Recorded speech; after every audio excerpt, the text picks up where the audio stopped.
Hello दोस्तों, क्या आपने कभी सोचा है क्यों कोई स्टूडेंट कम पढ़ाई करके भी एग्जाम में आपसे ज़्यादा मार्क्स स्कोर कर लेता है, जबकि दूसरी ओर उसी क्लास का उसी टीचर से पढ़ने वाला दूसरा स्टूडेंट काफ़ी पढ़ाई करने के बावजूद भी एग्जाम में उतने मार्क्स स्कोर नहीं कर पाता।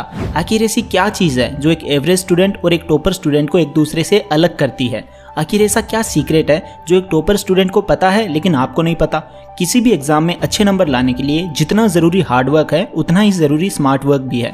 Without proper strategy, without planning कम समय में अच्छे नंबर स्कोर करना घास के ढेर में से सुई निकालने जितना कठिन काम है।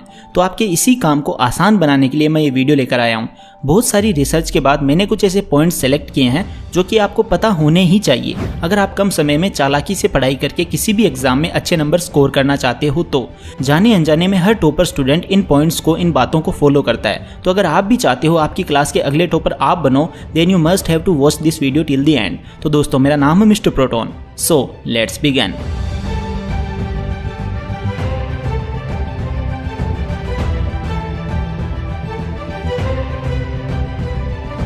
Number 5, start from the basics. दोस्तों, आप लोगों ने तो सुना ही होगा कि नींव जितनी मजबूत होगी इमारत उतनी ही मजबूत बनेगी। टॉपर स्टूडेंट हर क्लास टॉप करता है क्योंकि उसने पिछली क्लास टॉप की थी, पिछली क्लास में उसने मन लगाकर पढ़ाई की थी, उसके बेसिक्स क्लियर थे। भाई, जब आप 11th क्लास की ऑर्गेनिक केमिस्ट्री पढ़े बिना डायरेक्ट 12th क्लास की ऑर्गेनिक केमिस्ट्री पढ़ोगे तो आपको कुछ भी समझ नहीं आएगा। आपके हर सब्जेक्ट के बेसिक्स, फंडामेंटल्स जितने ज़्यादा क्लियर होंगे आपको वो सब्जेक्ट समझने में और उसके क्वेश्चन सोल्व करने में उतनी ही ज़्यादा आसानी होगी।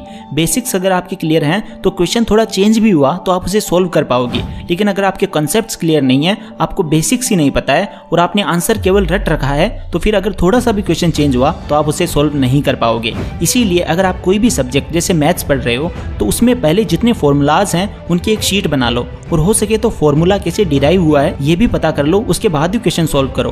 बेसिक्स अगर आपके क्लियर होंगे तो आपको कोई भी सब्जेक्ट पढ़ने में मजा आएगा, इंटरेस्ट आएगा और चीजें रटनी नहीं पड़ेगी, काम आसान हो जाएगा। कई बार आप देखते हो टीचर जब क्वेश्चन पूछता है तो जिस बंदे ने पिछली क्लास टॉप करी थी वो जल्दी से आंसर दे देता है और आप नहीं दे पाते हो क्योंकि उसके बेसिक्स क्लियर हैं, उसने पिछली क्लास टॉप की थी, कड़ी से कड़ी जुड़ी हुई होती है। आज पहले चैप्टर में जो आप पढ़ोगे वही कॉन्सेप्ट आगे के चैप्टर में भी यूज होगा।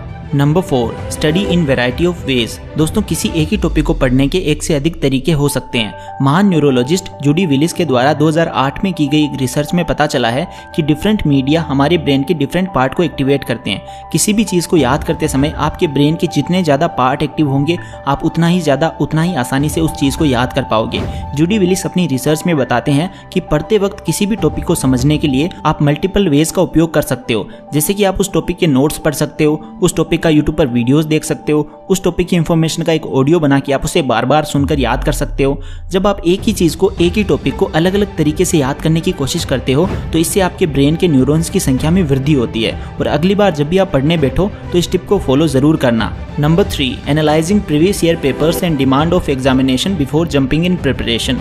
दोस्तों, ये पॉइंट बहुत ही ज़्यादा इंपॉर्टेंट है। Always remember 80% of the questions comes from 50% of the syllabus. आप मुगल शासक बाबर से ये सीख ले सकते हो कि जब भी वो युद्ध भूमि में यानी बैटल फील्ड में जाते थे तो वो युद्ध भूमि का मुआयना करते थे। ठीक इसी प्रकार से आप जिस एग्जाम में अपीयर होने जा रहे हो उस एग्जाम से संबंधित आपको सारी जानकारी होनी चाहिए। आपको पता होना चाहिए कि एग्जाम की आखिर डिमांड क्या है, बोर्ड किस टाइप के क्वेश्चंस को ज़्यादा महत्व देता है, ज़्यादा इंपॉर्टेंट मानता है, और ये सब चीज़ें आपको तभी पता चलेंगी जब आप प्रीवियस ईयर के पेपर्स को एनालिसिस करोगे। इसीलिए अगर आप किसी भी एग्जाम की प्रिपरेशन कर रहे हो तो आपको कम से कम लास्ट 3 ईयर्स के पेपर्स को जरूर सॉल्व करना है। Number 2, summarise what you read. जैसा कि मैंने बताया 80% क्वेश्चंस 50% सिलेबस में से आ जाते हैं। इस 50% सिलेबस के जो टॉपिक्स या फिर आप जो कुछ भी पढ़ते हो आप उसे समराइज कर सकते हो, कम शब्दों में मैक्सिमम सिलेबस कवर कर सकते हो। इसके लिए आप हर चैप्टर के शॉर्ट नोट्स बना सकते हो, इससे आपको रिवीजन करने में काफ़ी ज़्यादा आसानी होगी। बहुत सारे बच्चे इसीलिए एग्जाम में पिछड़ जाते हैं क्योंकि उनका टाइम पर रिवीजन ही नहीं हो पाता है। आप किसी भी टॉपर स्टूडेंट का इंटरव्यू देख लो, हर टॉपर बोलेगा मैंने एटलीस्ट हर सब्जेक्ट का 4 to 5 टाइम्स रिवीजन किया है। Number 1, read multiple subjects each day rather than focusing on just one subject. दोस्तों, 2012 में डो रोलर के द्वारा की गई रिसर्च में पता चला है कि एक दिन में एक ही सब्जेक्ट बहुत ज़्यादा पढ़ने से बेटर है कि आप एक दिन में मल्टीपल सब्जेक्ट्स थोड़े थोड़े पढ़ लो। इसीलिए अगर आप बोर्ड एग्जाम की प्रिपरेशन कर रहे हो तो आपको एक दिन में सभी सब्जेक्ट्स थोड़े थोड़े पढ़ने की हैबिट डेवलप करनी है। डो रोलर बताते हैं कि एक दिन में एक ही सब्जेक्ट पढ़ने से एक जैसी इन्फॉर्मेशन मिक्सअप हो सकती है। वहीं अगर आप थोड़ा थोड़ा हर सब्जेक्ट पढ़ोगे तो इससे आपको चीज़ें याद रखने में भी आसानी होगी और इन्फॉर्मेशन मिक्सअप भी नहीं होगी। तो दोस्तों अब इस वीडियो को समराइज करते हैं। सबसे पहले तो आपको हर सब्जेक्ट के बेसिक्स पता होने चाहिए। इसके बाद आपको प्रीवियस ईयर पेपर्स चेकआउट करने हैं, शॉर्ट नोट्स बनाने हैं, एक दिन में मल्टीपल सब्जेक्ट्स पढ़ने हैं और टाइम टू टाइम रिवीजन करना है। अगर आप इस वीडियो में बताई गई बातों को फॉलो करते हो तो आपकी क्लास के अगले टॉपर आप होंगे। आपको इस वीडियो में बताई गई कौन सी बात सबसे अच्छी लगी हमें कमेंट बॉक्स में ज़रूर बताएं।